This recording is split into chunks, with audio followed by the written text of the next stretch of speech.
नमस्कार दोस्तों, मैं डॉक्टर अनिल कुशवाहा। दोस्तों, आज आपके लिए पुनः लेकर आए हैं सेल का वो टॉपिक सेल है जो आपके एग्ज़ाम के सिलेबस में है, जो साइटोलॉजी के नाम से सिलेबस में उपलब्ध है। तो हम साइटोलॉजी की बात कर रहे थे, उन प्रश्नों की बात कर रहे थे जो पूर्व परीक्षाओं में पूछे गए। इनमें एक भी ऐसा प्रश्न नहीं है जो एक्स्ट्रा हो, और हमने उन्हीं प्रश्नों को बीच बीच में देखना प्रश्न हमने हटा दिए हैं। उन्हीं पूर्व परीक्षाओं के उन प्रश्नों को चुना है जो 100% इंपॉर्टेंट है, एग्ज़ाम में देखने को अक्सर मिलते हैं, उन्हीं प्रश्नों का चुनाव किया है। वीडियो शुरू करें उससे पहले रिक्वेस्ट, चैनल को लाइक सब्सक्राइब करें। आप अपने दोस्तों के साथ टेलीग्राम, फेसबुक, व्हाट्सएप आदि पर एक शेयर जरूर कर दें, ये हमारी आपसे रिक्वेस्ट है। उसके अलावा कई मित्रों का क्वेश्चन रहता है कि सर अब पढ़ें कैसे, चूंकि डेट जो है वो डिटर्मिनेट हो चुकी है, निर्धारित हो चुकी, तो पढ़ें कैसे। तो पहला काम करिए, बुक से अध्ययन करना बंद कर दीजिए, किताबों को बंद कर दीजिए। जो आपने अपने नोट्स बनाए हैं उनसे स्टडी करना शुरू करिए। दूसरी, ओल्ड क्वेश्चन पेपर सॉल्व करें, ओल्ड क्वेश्चन पेपर सॉल्व करें। और बस ओल्ड जो क्वेश्चन आए हैं, खासकर जो पीसीएस में क्वेश्चन आए हैं और टीजीटी में आए हैं, पीजीटी में आए हैं, इसके अलावा एलटी, जीआईसी, इसके अलावा एनवीएस, केवीएस, इनके जो क्वेश्चन का संग्रह है बस उसी को सॉल्व करें। उसी में से आपके 50% क्वेश्चन फंस जाएंगे, और 50% जो क्वेश्चन हैं वो न्यू बनते हैं, जो आपके सिलेबस से बनेंगे, जो आपके नोट्स से फंसेंगे। और नोट्स भी कैसे पढ़ने, सिलेक्टेड पढ़ने। सिलेक्टेड का मतलब है ऐसे नोट्स जिनमें मैटर सिर्फ पॉइंट टू पॉइंट दिया हो, ऐसा मैटर दिया हो जो क्वेश्चन बने, हर लाइन क्वेश्चन बने, इस तरह का मैटर आप सिलेक्ट करिए। क्योंकि अब समय नहीं बचा है, आप एक्स्ट्रा अगर बुक का साथ लेंगे तो आप विलीन हो जाएंगे और आपकी तैयारी जीरो की जीरो ही रहेगी। आप सिर्फ वो चीज़ें पढ़नी है जो क्वेश्चन बन सकते हैं या बन सकते हैं, क्योंकि समय अब नहीं बचा है। अच्छा, हमारे साथ जुड़ने के लिए आप मेंबरशिप हमारी ले सकते हैं। कंप्लीट नोट्स के लिए मेंबरशिप ले सकते हैं, और मेंबरशिप एक परिवार से जुड़ने की फीस है। और बकाया जो यहाँ इस ग्रुप पर सुविधाएं हैं सब फ्री ऑफ कास्ट है, यहाँ किसी भी प्रकार का कोई चार्ज नहीं लिया जाता है। आप हमारे 299 की मेंबरशिप लेते हैं, जैसे ही परिवार का हिस्सा, डॉक्टर नोट्स परिवार का हिस्सा बनेंगे, आपको डिस्कशन मंच उपलब्ध करा दिया जाएगा जिसमें टॉपिक बाय डिस्कशन होता है, जिससे आपके टॉपिक ऑटोमेटिक तैयार होते चलेंगे, ना चाहते हुए फिर भी आपके तैयार होंगे। उसके बाद नोट्स ग्रुप है जहां कंप्लीट हिंदी और इंग्लिश दोनों भाषाओं में बायोलॉजी के नोट्स उपस्थित हैं। इसके अलावा प्रिंटेड नोट्स भी आपको मिलेंगे, हैंड रिटेन नोट्स भी मिलेंगे। इसके अलावा बुक जो जनरली बुक्स यूज़ की जाती हैं टीजीटी और पीजीटी में जो बुक्स कोचिंग सेंटर बोलते हैं, वो बुक भी हमने पीडीएफ फॉर्म में पॉइंट टू पॉइंट्स बुक जो आती हैं, जिसमें हर एक लाइन क्वेश्चन बनती है, वो बुक्स भी पीडीएफ फॉर्म में अवेलेबल है। और हम डेली प्रैक्टिस भी कराते हैं, जिससे आपका स्कोर कम ना हो, आपका स्कोर ज़्यादा हो, जिससे सिलेक्शन आपका सुनिश्चित हो। इसके लिए करना क्या है कि आप अगर इससे संबंधित कोई जानकारी चाहते हैं तो ये हमारा कॉन्टैक्ट नंबर है। इस कॉन्टैक्ट नंबर पर, ये हमारा व्हाट्सअप और कॉन्टैक्ट नंबर है, इस पर आप हमसे कॉन्टैक्ट कर सकते हैं किसी भी क्वेरी के लिए। अगर आपको पेमेंट करना है तो ये हमारे नंबर दिए हैं, गूगल पे और फ़ोन पे और इस पेटीएम और अकाउंट नंबर, इनमें किसी में भी, जिसमें भी आप सुविधा हो, जो भी आप यूज़ करते हो, 299 का जैसे ही पे करेंगे, स्क्रीनशॉट लेना है। स्क्रीनशॉट हमारे इस नंबर पर या क्वेरी वाले नंबर पर टेलीग्राम पर सेंड करें। ध्यान रखें, टेलीग्राम पे, अगर ना सेंड हो तब व्हाट्सएप पे सेंड किया करें, आपको तुरंत ऐड कर दिया जाएगा। अब आपको ग्रुप भी दिखा दें, ये हमारा डिस्कशन ग्रुप है, ये देखिएगा, ये डिस्कशन ग्रुप है, और ये कल रात्रि में का डिस्कशन है, ये टाइम देख रहे होंगे, ये डिस्कशन रात्रि में चला था, वो डिस्कशन है। और इसके अलावा ये हमारा प्रैक्टिस ग्रुप है, ये प्रैक्टिस ग्रुप देख लीजिएगा, ये हमारा प्रैक्टिस ग्रुप है, और इसमें डेली क्वेश्चंस की प्रैक्टिस कराई जाती है। और ये हमारा नोट्स ग्रुप है, ये, और देख लीजिएगा नोट्स पे इतनी फाइलें पड़ी हैं, वो भी पीडीएफ फॉर्म में, ये। और ये देखिएगा, ये सारे नोट्स पड़े हैं, जो भी आपको ज़रूरत हो अपनी ज़रूरत के हिसाब से यहाँ अध्ययन कर सकते हैं, कोई लिमिटेशन नहीं है। शुरू करते हैं वीडियो। जैसा कि आप यहाँ देख रहे हैं, और यहाँ जैसा कि आप नज़र डाल रहे हैं, तो ये हमारा टीजीटी का सिलेबस है, टीजीटी का साइटोलॉजी का सिलेबस है, और ये हमारा जीआईसी का सिलेबस है। इसके अलावा सेम सिलेबस जो है ये आपका पीजीटी में मिल जाएगा, सेम टॉपिक है। शुरू करते हैं वीडियो। क्वेश्चन हमसे क्या कह रहा है, synaptonemal complex has a role in. Synaptonemal जो कॉम्प्लेक्स होता है का काम है यही तो बोला है, सिनेप्टोनीमल कॉम्प्लेक्स का काम है। सो सिनेप्टोनीमल कॉम्प्लेक्स का काम क्या है, तो बताइएगा क्रोमोसोम पेयरिंग करना। क्या करना, क्रोमोसोम पेयरिंग करना। अब ये क्वेश्चन बना हुआ है यूपी पीसीएस प्री में भी बना है, और ये पीजीटी में भी बना है, और ये टीजीटी में भी क्वेश्चन बना है। तो ये क्वेश्चन बना है। अब हम सिनेप्टोनीमल कॉम्प्लेक्स की बात कर लेते हैं, इसकी जानकारी दे देते हैं। अगर हम बात करेंगे मियोसिस की, किसकी बात करते हैं, मियोसिस की बात करते हैं, अर्धसूत्री विभाजन जिसे बोलते हैं, अर्धसूत्री विभाजन। तो अर्धसूत्री जब विभाजन की बात करते हैं तो प्रोफेज जो होता है, प्रोफेज जो अवस्था जो होती है, इसमें 5 अवस्थाएं होती हैं, लेप्टोटीन, लेप्टोटीन, जाइगोटीन, पैकीटीन और डिप्लोटीन और डाई काइनेसिस, ये होती हैं। तो लेप्टोटीन यहाँ से क्वेश्चन बनते हैं, इसीलिए इनको हम आपसे डिस्कस कर रहे हैं। इसमें क्या होते हैं, जो क्रोमोसोम दिखाई देते हैं वो थिन होते हैं। कैसे दिखाई देते हैं, थिन, पतले। इस तरीके से हमें क्रोमोसोम पतले पतले दिखाई देते हैं, ध्यान रखिएगा। और जाइगोटीन में क्या होता है, सिनेप्सिस होती है। क्या होती है, सिनेप्सिस होती है। सिनेप्सिस मीन्स होता है आपस में जोड़े बनाते हैं, इस तरीके से सिनेप्सिस करते हैं, और इसी में सिनेप्टोनीमल कॉम्प्लेक्स बन जाता है। क्या बन जाता है, जब ये जोड़े बना लेते हैं तो क्या बन जाता है, सिनेप्टोनीमल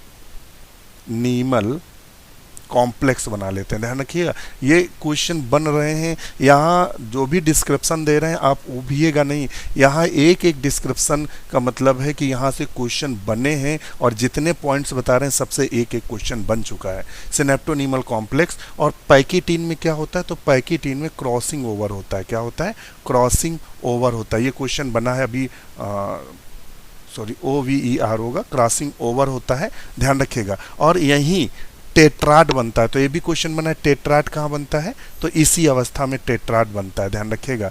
पैकीटीन अवस्था में टेट्राड भी बनता है। और इसके अलावा हम आएंगे डिप्लोटीन पे, तो डिप्लोटीन में चीज़मेटा बनते हैं। यहाँ डिप्लोटीन की बात करें तो चीज़मेटा बनते हैं, चीज़मेटा। ये भी क्वेश्चन बना, चीज़मेटा किस बनते हैं। और डाइकाइनेसिस में क्या होता है, तो डाइकाइनेसिस में होता है आपका टर्मिनलाइजेशन। क्या होता है, टर्मिनलाइजेशन होता है। तो यहाँ से जितने हमने पॉइंट बताए, लगभग यहाँ से 10 क्वेश्चन आपके सेल डिवीजन से बनते हैं, और वो प्रायः इन्हीं में से एक एक फैक्ट डाटा उठाता है और एक एक क्वेश्चन बनता है। पूर्व परीक्षाओं में इनसे कम से कम 10 क्वेश्चन बने। इतना अगर आप समझ गए तो 10 क्वेश्चन आपके तैयार हो गए। तो यह वही अभी हमने कहा, क्रोमोसोम पेयरिंग। देखिए सिनेप्टोनीमल कॉम्प्लेक्स है और क्या करता है, गुणसूत्रों का युग्मन। तो क्वेश्चन हमारा सही हो गया। नेक्स्ट क्वेश्चन देख लेते हैं। नेक्स्ट क्वेश्चन कह रहा है, the nucleosome length of DNA in core particle की लेंथ कितनी होती है, तो इसमें वेरिएशन देखने को मिलता है, भिन्नता देखने को मिलती है, जो 154 से लेकर 260 बीपी तक होता है। अलग अलग जंतुओं में अलग अलग होता है। तो ऑप्शन हम इसका डी कर लेंगे। न्यूक्लियोसोम के बारे में आपको जानकारी दे दी थी, और इसके बारे में एक शॉर्ट जानकारी और दे दें, क्योंकि यहाँ से क्वेश्चन लगातार बन रहे हैं या बनते हैं। तो देख लेते हैं। यहाँ से अगर जानकारी दे देंगे तो हमने इससे पहले बताया था, इस प्रकार के डीएनए में कॉइलिंग होती है। यहाँ प्रोटीन पाई जाती हैं, ये इस तरीके से, ये इस तरीके से प्रोटीन देखने को मिलती हैं। ये हिस्टोन प्रोटीन होती हैं। क्या होती हैं, हिस्टोन प्रोटीन होती है। तो क्या होती है, हिस्टोन प्रोटीन होती है, और इन्हीं को न्यूक्लियोसोम कहते हैं। क्या बोलते हैं, न्यूक्लियोसोम के नाम से जानते हैं। और इनमें क्रम भी पूछ देते हैं। इससे पहले वीडियो में बताया था, H2A और H2B और H3 और H4, ये 4 होती हैं, और ये ऑक्टोमर होती हैं। सबकी संख्या 2-2 होती है। ये न्यूक्लियोसोम है। यहाँ से क्वेश्चन बना है 2-3 बार। चलिए नेक्स्ट टॉपिक पे चलते हैं, थोड़ा खींच लेते हैं। नेक्स्ट क्वेश्चन देखते हैं, विच of the following organelles does not have DNA. इनमें से कौन सा ऑर्गेनेल्स का मतलब कह रहा है कौन सा कोशिकांग है। और देखिए कितनी बार क्वेश्चन पूछा है, और ये पीजीटी में भी क्वेश्चन बना है और टीजीटी में भी क्वेश्चन बना है। देखिए जो पीसीएस के क्वेश्चंस होते हैं ये डायरेक्ट पीजीटी में पूछ दिए जाते हैं, और पीजीटी के क्वेश्चन डायरेक्ट टीजीटी में डाल दिए जाते हैं। तो बहुत महत्वपूर्ण होता है, इसीलिए जितने अच्छे कोचिंग संस्थान वो कहते हैं पीसीएस के पहले क्वेश्चन जरूर सॉल्व करके जाइएगा। और तो लेकिन कौन डीएनए नहीं पाया जाता है? तो देखिए क्लोरोप्लास्ट में क्या होता है, जो क्लोरोप्लास्ट होता है इस तरह की संरचना होती है, ऐसे आपने देखा होगा क्लोरोप्लास्ट की ये संरचना होती है और इसमें ये डीएनए उपस्थित रहता है। क्या रहता है? डीएनए उपस्थित रहता है। माइटोकॉन्ड्रिया की जो संरचना होती है वो बिल्कुल इसी तरह होती है ये, और इसके अंदर भी डीएनए उपस्थित रहता है। क्या उपस्थित रहता है? डीएनए। और न्यूक्लियस में तो डीएनए होता है, ये केंद्रक कोशिका, कोशिका के अंदर क्या रहता है? डीएनए। तो इन तीनों में डीएनए पाया जाता है, मगर पेरोक्सीसोम जो है इसमें डीएनए क्या होता है? एब्सेंट होता है। एब्सेंट का मतलब अनुपस्थित होता है। तो अब यहाँ से क्वेश्चन क्लोरोप्लास्ट से क्या पूछता है? पूछ देता है क्लोरोप्लास्ट का डीएनए कैसा होता है, तो ये कैसा होता है? सर्कुलर होता है। प्रायः डीएनए इसका कैसा होता है? सर्कुलर होता है। और इसी प्रकार सर्कुलर डीएनए इसका पाया जाता है और इसमें डीएनए बिखरा हुआ पाया जाता है।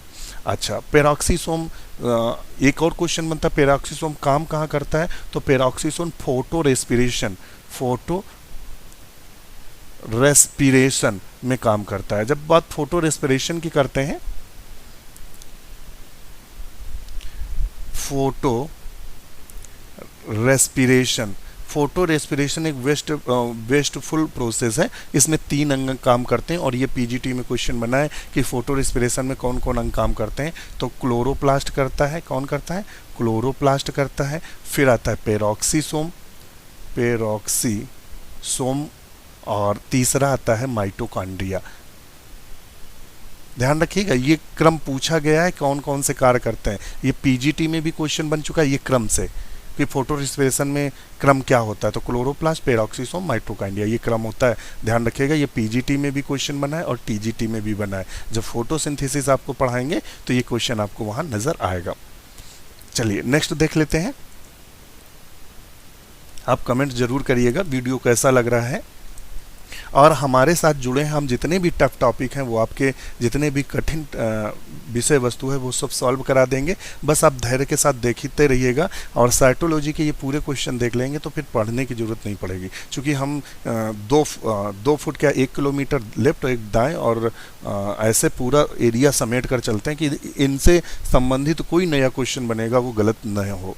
नेक्स्ट क्वेश्चन देख लेते हैं। What plant part is the best suited for the study of mitosis? वो प्लांट का कौन सा हिस्सा है जिस पे हम मियोसिस की जो स्टडी है वो बेस्ट रूप से कर सकते हैं, बहुत अच्छे तरीके से अर्धसूत्री विभाजन का अध्ययन कर सकते हैं। अर्धसूत्री विभाजन का अध्ययन कर सकते हैं। तो रूट टिप है। आपने एक चीज़ देखी होगी, अगर जिन लोगों ने एमएससी किया होगा खासकर बॉटनी से, तो बॉटनी में देखा होगा बीएससी सेकेंड ईयर में, एमएससी सेकेंड ईयर और बीएससी सेकेंड ईयर में प्रैक्टिकल कराया जाता है। प्रैक्टिकल में मियोसिस का प्रैक्टिकल होता है, उसमें रूट दी जाती है किसकी? ओनियन। ये क्वेश्चन बना है, ध्यान रखिएगा। हम एक भी पॉइंट ऐसा डिस्कस नहीं करते हैं जो क्वेश्चन ना बना हो। तो एक क्वेश्चन बना था कि किसकी रूट का हम मियोसिस अध्ययन करते हैं, तो ओनियन रूट।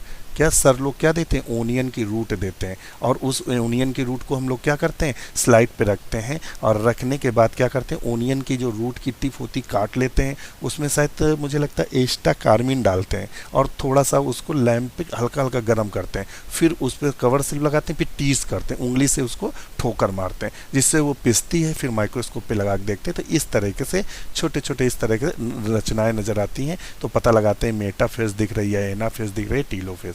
तो ध्यान रखिएगा। तो ओनियन रूट टिप, तो ऐसे ही क्वेश्चन सही होगा, रूट टिप। नेक्स्ट क्वेश्चन देख लेते हैं।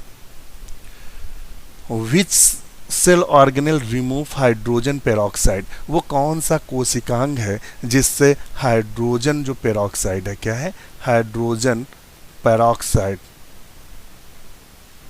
रिमूव करते हैं। क्या करते हैं?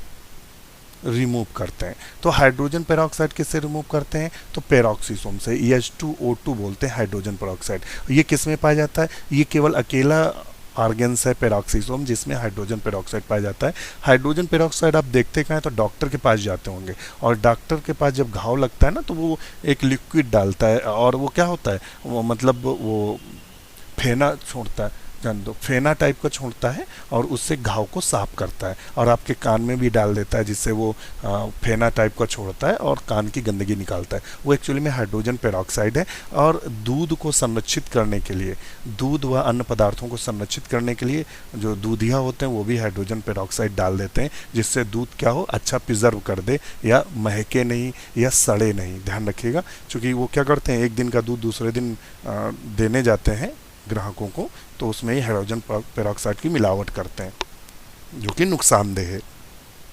तो समझ गए होंगे। नेक्स्ट क्वेश्चन देख लेते हैं। नेक्स्ट क्वेश्चन क्या कह रहा है, the maize diploid chromosome number is the 20, how many chromosome will be present in a cell at metaphase of mitosis. देखिए मेटाफेज में जो होते हैं लगभग डिवाइड हो चुके होते हैं क्रोमोसोम्स, मगर अभी अलग अलग नहीं हुए होते हैं, तो हम बोल सकते हैं 40। क्या बोल सकते हैं, 40। जरा हमें बताइएगा इसका 40 किया जाए या बी किया जाए।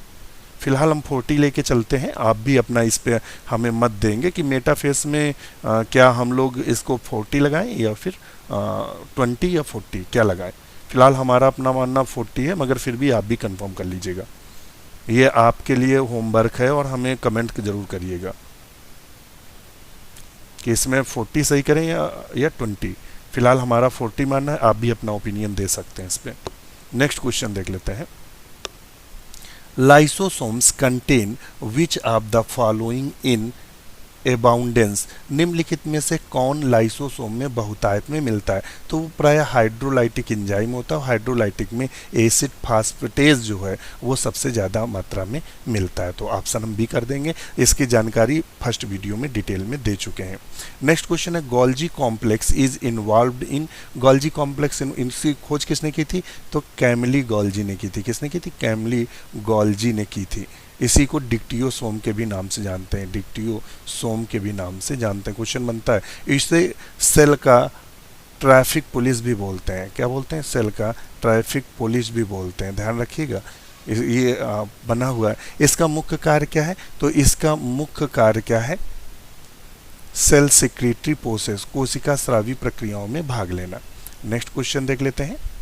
नेक्स्ट क्वेश्चन है, माइटोसिस वाज डिस्कवर्ड बाय। तो माइटोसिस को किसने डिस्कवर किया था, तो डब्ल्यू फ्लेमिंग ने माइटोसिस को डिस्कवर किया था। माइटोसिस का मतलब समझ रहे, सूत्री विभाजन की बात कर रहा है। सूत्री विभाजन किसने डिस्कवर किया था, और ये है आर ब्राउन।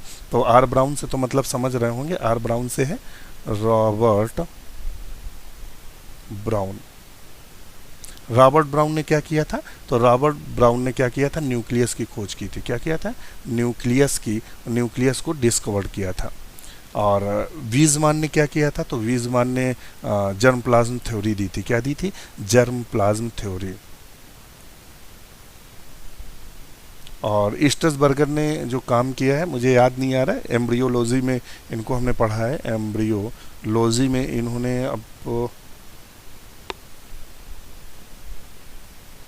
देख लीजिएगा जरा, एम्ब्रियोलॉजी में स्ट्रसबर्गर का काम है। इसके अलावा हमें लगता है क्रोमोसोम में भी इनका योगदान है। एक बार चेक कर लीजिएगा, इस समय दिमाग में है नहीं स्ट्रसबर्गर। नेक्स्ट क्वेश्चन देख लेते हैं। At which one of the following stage of meiosis crossing over take place. अभी देखिए हमने डिस्क्रिप्शन दिया था, हमने कहा था यहाँ से क्वेश्चन खूब बने हैं, दिया था ना, leptotene, zygotene, pachytene, diplotene, diakinesis. तो हमने बताया था इसमें थ्रेड लाइक होते हैं, इसमें सिनेप्टोनीमल कॉम्प्लेक्स बना लेते हैं, इसमें क्रॉसिंग ओवर कर लेते हैं पैकेटीन में, इसमें चीज़ माटा बना देते हैं, इसमें टर्मिनलाइजेशन करते हैं। तो क्या पूछा हुआ, क्रॉसिंग ओवर। तो सिंपल सी बात है, क्रॉसिंग ओवर की बात कर रहा है तो हम क्या लगाएंगे, पैकेटीन। अगर डिप्लोटीन की, लेप्टोटीन, जाइगोटीन और पैकेट। डिप्लोटीन में क्या होता है, तो डिप्लोटीन में हमने आपको बताया था, डिप्लोटीन में क्या होता है, तो डिप्लोटीन में चीज़मेटा बनते हैं। और लेप्टोटीन में क्या होता है, ये पतले हो जाते हैं। डाइकाइनेसिस में क्या होता है, टर्मिनलाइजेशन होता है। तो सारे क्वेश्चन सॉल्व हो गए होंगे। तो हम ऑप्शन इसका क्या लगाएंगे, डी। इसी में टेट्राइड स्टेज भी बनती है, क्वेश्चन बना है, देखो शायद दिखे आपको आगे। टेट्राइड स्टेज किस में पाई जाती है, तो पैकेटीन में। नेक्स्ट क्वेश्चन देख लेते हैं। Ribosomal RNA is synthesize in, ribosomal RNA किस में बनता है, तो वो प्राय न्यूक्लियोलस में बनता है। किस में बनता है, न्यूक्लियोलस में। जो आरएनए होता है, क्या होता है, आरएनए जो बनता है वो किस में बनता है, न्यूक्लियोलस में के ऑर्गेनाइजेशन रीजन होता है, ऑर्गेनाइजर रीजन होता है, उसी में ये बनता है। नेक्स्ट क्वेश्चन देख लेते हैं। देखिए जहां डिस्क्रिप्शन लगेगा कि यहाँ क्वेश्चन बन सकता है वही डिस्क्रिप्शन देंगे। Maximum concentration of RNA is found in, तो मैक्सिमम कंसंट्रेशन किस में पाया जाएगा, राइबोसोम में। किस में पाया जाएगा, राइबोसोम में। राइबोसोम में कौन सा आरएनए पाया जाता है, तो आरएनए राइबोसोम में पाया जाता है और सबसे ज़्यादा मात्रा आरएनए की राइबोसोम में पाई जाती है, तो हम ऑप्शन लगा देंगे राइबोसोम को। माइटोकॉन्ड्रिया में क्या होता है, डीएनए पाया जाता है और आरएनए की थोड़ी सी मात्रा पाई जाती है, मतलब जितनी ज़रूरत होती प्रोटीन से। साइटोप्लाज्म में भी यही मगर राइबोसोम क्या होता है, आरएनए का बना ही होता है, इसलिए सबसे ज़्यादा मात्रा उसी में पाई जाएगी। नेक्स्ट क्वेश्चन देख रहे हैं, कह रहा है डीएनए डबल सेट, डीएनए का द्विगुणन होता है। तो डीएनए का द्विगुणन कहाँ होता है, तो आप सब जानते हैं डीएनए का द्विगुणन कहाँ होता है, तो इंटरफेस में होता है। कहाँ होता है, इंटर फेस में होता है। और इंटरफेस में कौन कौन सी अवस्था होती है, G1 यस और G2 अवस्था। और यस फेस में क्या होता है, डीएनए का द्विगुणन होता है। तो चूंकि यहाँ यस G1 यस G2 नहीं दिया है तो हम सीधे क्या लगा लेंगे, इंटरफेस को ही सही कर देंगे। और बकाया ये क्या है, ये यम फेस की स्टेज है, यम फेस की स्टेज है, यानी डिवीजन फेस की अवस्था है। मियोसिस और माइटोसिस में ये अवस्थाएं देखने को मिलती हैं। तो ऑप्शन क्या सही कर लेंगे, ए। नेक्स्ट क्वेश्चन देख लेते हैं। वीडियो कैसा लग रहा है कमेंट जरूर करें और तैयारी के लिए हमारे साथ जुड़ें, हमारे परिवार का हिस्सा बने, हम आपकी भरसक मदद करेंगे। नेक्स्ट क्वेश्चन है, the prokaryotic genetic system contains, prokaryotic आनुवांशिक तंत्र में होता है। तो देखिए प्रोकैरियोट्स के आनुवांशिक तंत्र की बात कर रहा है, तो पहला ऑप्शन दिया डीएनए विथ हिस्टोन। तो देखिएगा ये तो बिल्कुल गलत है, क्योंकि जो प्रोकैरियोट्स में होता है उसमें डीएनए जो होती है लैक होती है या अनुपस्थित होती है। तो खत्म करो इसको, कोई मतलब डीएनए और हिस्टोन, डीएनए अथवा हिस्टोन, डीएनए और हिस्टोन, इसको भी गलत करो। नेक्स्ट क्वेश्चन है डीएनए विदाउट हिस्टोन, जो डीएनए होता है बैक्टीरिया में। प्रोकैरियोट्स में कौन से आते हैं, तो प्रोकैरियोट्स बैक्टीरिया में क्या होता है, डीएनए तो पाया जाता है परंतु हिस्टोन अब्सेंट होती है। हिस्टोन क्या होती है, अब्सेंट होती है या अनुपस्थित होती है। तो ऑप्शन सिंपल सा है, सी बिल्कुल सही करेंगे, ध्यान रखिएगा। और तीसरा नाइदर डीएनए, डीएनए तो पाया जाता है, तो ये भी गलत है। क्या है, कौन सा सही है, सी। और इसी के आधार पर जो यू और प्रो में अंतर करने को आता है तो लिखते हैं, यू में क्या लिखते हैं कि DNA with histone, DNA histone के साथ, और डीएनए इसमें क्या लिखते हैं, डीएनए विदाउट हिस्टोन प्रो में। तो यही वाला ऑप्शन सही कर लेंगे। नेक्स्ट क्वेश्चन देख लेते हैं, विच 30s and 50s components of ribosome combine it result in the formation of ribosome, that is, जब राइबोसोम के 30s और 50s घटक संयोजित होते हैं तो राइबोसोम पुनः निर्माण होता है, वो कौन सा बनता है। तो देखिए ये होता है 30s और ये होता है क्या, ये 50s। ये जब दोनों मिलते हैं, यानी मान लेते हैं ये हो गया हमारा 30s और ये हो गया हमारा 50s, क्या हो गया 50s। जब दोनों मिल जाते हैं तो कैसे बन जाते हैं, ये हमारा क्या हो गया 70s, क्या हो गया 70s। और ये किसकी उपस्थिति में मिलते हैं, तो मैग्नीशियम आयन की उपस्थिति में मिलते हैं। ध्यान रखना क्वेश्चन बनता है कि जो ये इनकी यूनिट्स होती हैं किस आयन की उपस्थिति में मिलती हैं, मैग्नीशियम आयन के उपस्थिति। जब आप प्रोटीन सिंथेसिस पढ़ेंगे, क्या पढ़ेंगे, प्रोटीन के निर्माण में, तो ये आपको पूरा समझाया जाएगा। तो ये हो गया 70s। और 80s की अगर बात करें तो 80s बनता है 40s प्लस 60s से, तो ये बन जाता है हमारा 80s। ध्यान रखना 6 4 10, 100 न जोड़ देना कि 100s बन जाएगा, सर ने गलत, ये नाम है। 40s 60s नाम दिए गए हैं, ना कि आपके संख्याएं हैं, तो ये ध्यान रखिएगा। और यहाँ आप ऐसे न जोड़ दिएगा 5 3 8 80 हो गया, सर ने 70 लिखा तो गलत है, नहीं, ये संख्याएं नहीं, नाम है। चलिए नेक्स्ट क्वेश्चन, तो यहाँ क्या होगा सही, बी। नेक्स्ट क्वेश्चन देखते हैं, the number of the RNA molecule in 60s of the particle 80s ribosome are the 80s ribosome में 60 यस उपभागी कण में आरएनए के अणुओं की संख्या कितनी होती है? जो पाई जाती हैं वो पाई जाती हैं 3, और वो कौन कौन सी होती हैं तीनों वो हम देख लेते हैं। जमा लेते हैं, ये 60S है, तो 60S में जो पाई जाती हैं वो 3 पाई जाती हैं, और वो कौन कौन सी हैं? तो 5S पाया जाता है, 5S आरएनए पाया जाता है, और इसके अलावा 28S आरएनए पाया जाता है,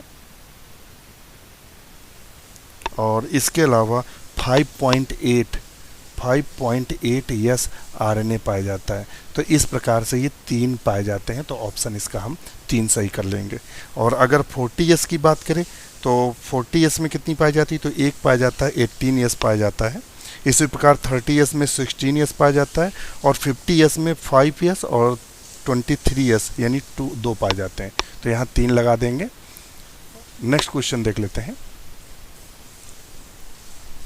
देखिए ये फिर क्वेश्चन आप बना, अभी थोड़ी देर पहले हमने इसकी चर्चा की थी। Chiasmata are first seen during, chiasmata किस अवस्था में दिखाई देता है? तो हमने आपको बताया था, ऐसे बना लिया गया, लेप्टोटीन, जाइगोटीन, पैकीटीन और डिप्लोटीन और डाइकाइनेसिस। तो किस में दिखाई देता है? डिप्लोटीन में। तो देखिए कहाँ दिया? डिप्लोटीन। तो चीज मेटा हमें सबसे पहले किस समय दिखाई देते हैं? डिप्लोटीन में। और पैकीटीन में क्या होता है? क्रॉसिंग ओवर होता है, क्रॉसिंग ओवर होता है। लेप्टोटीन में क्या होता है? फिलामेंट बनते हैं। जाइगोटीन में क्या बनता है? सिनेप्टोनीमल कॉम्प्लेक्स बनते हैं। तो ऑप्शन डी सही होगा। नवोदय पीजीटी बायोलॉजी 2014 में पूछा गया। इसके अलावा ये पीजीटी बायोलॉजी यूपी में क्वेश्चन बना हुआ है। नेक्स्ट क्वेश्चन देख लेते हैं। The regular sequence of the cell cycle, cell cycle का रेगुलर सीक्वेंस क्या होता है? तो G1 S G2 और M फेस होता है। तो क्या हम लगाएंगे? G1 S, नहीं ये भी गलत है, G1 S G2 M। तो C होगा। क्या होता है? G1 S और G2 और M फेस, यानी इस अवस्था के बाद फिर ये डिवाइड हो जाती है। तो ये भी देखिए क्वेश्चन बना है, और ये पीजीटी में भी क्वेश्चन बना है, same to same. Next question देख लेते हैं, और आज का लास्ट क्वेश्चन है ये।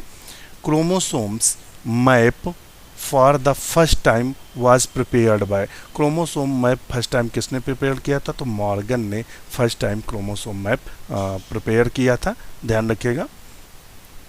तो आज के लिए इतना है। ये DSSB जो हमारा DSSB है उसमें क्वेश्चन बना है। इसके अलावा ये TGT बायोलॉजी यूपी में बना हुआ है, तो इसलिए काफ़ी महत्वपूर्ण हो जाता है। तो काफ़ी क्वेश्चन आज सॉल्व करा दिए हैं, और इनका जो डाटा है वो कॉपी पे लिखते चलिएगा।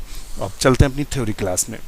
तो यहाँ हमने आपको कुछ पॉइंट्स दिए थे, या कुछ पॉइंट्स की जानकारी हम दे रहे थे, तो देख लेते हैं। यहाँ सेल वॉल क्या होती है? तो सेल वॉल जो होती है वो नॉन लिविंग होती है, ध्यान रखिएगा। कोशिका का कौन सा हिस्सा नॉन लिविंग होता है? Cell wall. रिजिड मतलब क्या होता है? कठोर होती है। ये कैसी होती है? कठोर होती है, और ये प्लाज्मा मेम्ब्रेन के बाहर पाई जाती है। तो ये वाला जो है वो सेल वॉल है, और इसके नीचे ये जो दी है पीले कलर की, ये क्या है? हमारी प्लाज्मा मेम्ब्रेन है। सेल वॉल ऑफ एल्गी, ये क्वेश्चन बनता है कि एल्गी की सेल वॉल किसकी बनी होती है? तो सेल्यूलोज की बनी होती है, ग्लैक्टान्स की बनी होती है, मैनान्स की बनी होती है, मिनरल्स लाइक कैल्शियम कार्बोनेट। मगर जो नॉर्मल पौधों की सेल वॉल होती है वो किसकी बनी होती है? सेल्यूलोज, हेमीसेल्यूलोज, पेक्टिन और प्रोटीन्स, इनसे मिलकर क्या बनती है? प्लांट्स की सेल वॉल बनती है। पौधों की, नॉर्मल पौधों की सेल वॉल में सेल्यूलोज, हेमीसेल्यूलोज, पेक्टिन और प्रोटीन्स पाए जाते हैं। नेक्स्ट क्वेश्चन, नेक्स्ट पॉइंट देख लेते हैं सेल वॉल का।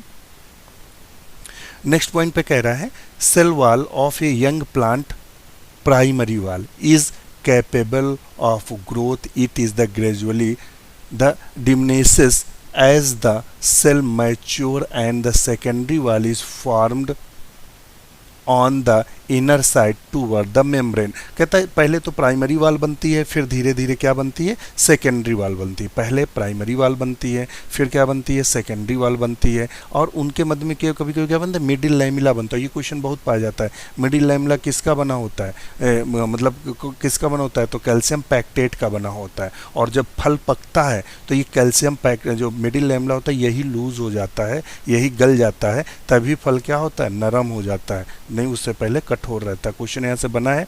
उसके अलावा कहता है cell wall or middle lamellae may be traversed by plasmodesmata. ध्यान रखिएगा इसमें क्या करते हैं, प्लाज्मोडिस्मेटा का भी काम करते हैं। तो ये प्लाज्मो दो कोशिकाओं के बीच एक कनेक्शन होता है नली के द्वारा जो प्लाज्मोडिस्मेटा कहलाता है, जिससे इसका जो पदार्थ है वो बगल वाली कोशिका में जा सके, बगल वाली कोशिका का पदार्थ इसमें आ जाते हैं। तो ये क्वेश्चन खूब बनता है कि पदार्थों का आदान प्रदान किससे होता है, तो प्लाज्मोडिस्मेटा से होता है, ध्यान रखिएगा। और दूसरा फंक्शन की बात करते हैं तो ये पहला तो कोशिकाओं को निश्चित आकार प्रदान करती है, protect the cell from the mechanical damage and infection. Mechanical का मतलब ये कठोर दृढ़ होती है, तो इसको कोशिका को नुकसान ना हो तो बाह्य इंजरी से बचाती है। और help in the cell to cell interaction, it act the barrier to the under undesirable micromolecules. ये क्या करती है, अन्य जो माइक्रोमालिक्यूल्स होती हैं उनका बैरियर का भी कार्य करती है। अब आता है इंडोप्लाज्मिक रेटिकुलम। इंडोप्लाज्मिक रेटिकुलम से क्वेश्चन बनता है, it is the group of the membranes. ये क्या होता है, मेम्ब्रेन का ग्रुप होता है। ऑर्गेनेल्स हैविंग कोऑर्डिनेट फंक्शन, कुछ ऑर्गन्स होते हैं जो आपस में मिले जुले होते हैं, जैसे vacuole, lysosome, Golgi complex, endoplasmic reticulum. ये सब आपस में एक दूसरे के लक्षणों में समानता दर्शाते हैं। ये हमारा जो है वो इंडोप्लाज्मिक रेटिकुलम है, ये न्यूक्लियस है, और ये हमारा क्या है, ये हमारा है गोल्जी ऑपरेटस, और ये हमारा लाइसोसोम है, और वैक्यूल अभी यहाँ नहीं दिखाई है। तो पहले ले लेते हैं एंडोप्लाज्मिक रेटिकुलम की बात करते हैं। तो अब हम एंडोप्लाज्मिक रेटिकुलम की जो डिस्कस होगा वो नेक्स्ट वीडियो में आपको उपलब्ध कराएंगे। इसी के साथ नमस्कार।